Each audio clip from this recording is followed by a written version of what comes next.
Breakfast ആയിട്ടും ലഞ്ചായിട്ടും ഡിന്നറായിട്ടും വളരെ എളുപ്പത്തിൽ തയ്യാറാക്കാൻ പറ്റുന്ന കർണാടക സ്റ്റൈൽ വെജ് പുലാവാണ് കേട്ടോ ഇത് തയ്യാറാക്കാൻ ആദ്യം തന്നെ കുറച്ച് ഇൻഗ്രീഡിയൻസ് അരച്ചെടുക്കണം. 12 അല്ലി വെളുത്തുള്ളി, ചെറിയ അല്ലി വെളുത്തുള്ളിയാണ്, ചെറിയ പീസ് ഇഞ്ചി, 3 പച്ചമുളക്, 1/4 കപ്പ് പുതിനയില, 1/2 കപ്പ് മല്ലിയില.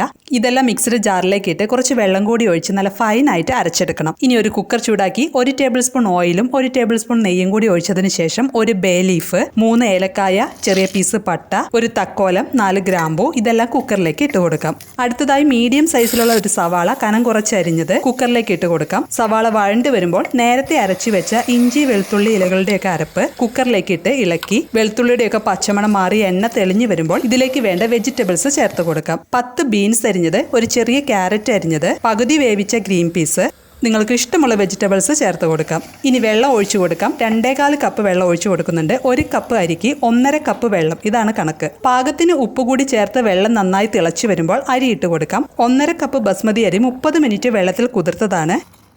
അരി തിളയ്ക്കുമ്പോൾ കുക്കർ അടച്ച് 1 വിസിൽ വരുമ്പോൾ സ്റ്റവ് ഓഫ് ചെയ്ത് കുക്കറിന്റെ പ്രഷർ എല്ലാം പോയാൽ ഉടൻ തന്നെ ഓപ്പൺ ചെയ്യാം. വെജ് പുലാവ് റെഡി ആയിട്ടുണ്ട്. ഈ വെജ് പുലാവ് ബസ്മതി റൈസ് വെച്ച് മാത്രമല്ല കേട്ടോ തയ്യാറാക്കാൻ പറ്റുന്നത്, സോന മസൂരി റൈസ് വെച്ചിട്ടും തയ്യാറാക്കാം. തൈര് കൊണ്ടുള്ള സാലഡിന്റെ കൂടെ വെജ് പുലാവ് നമുക്ക് സെർവ് ചെയ്യാം.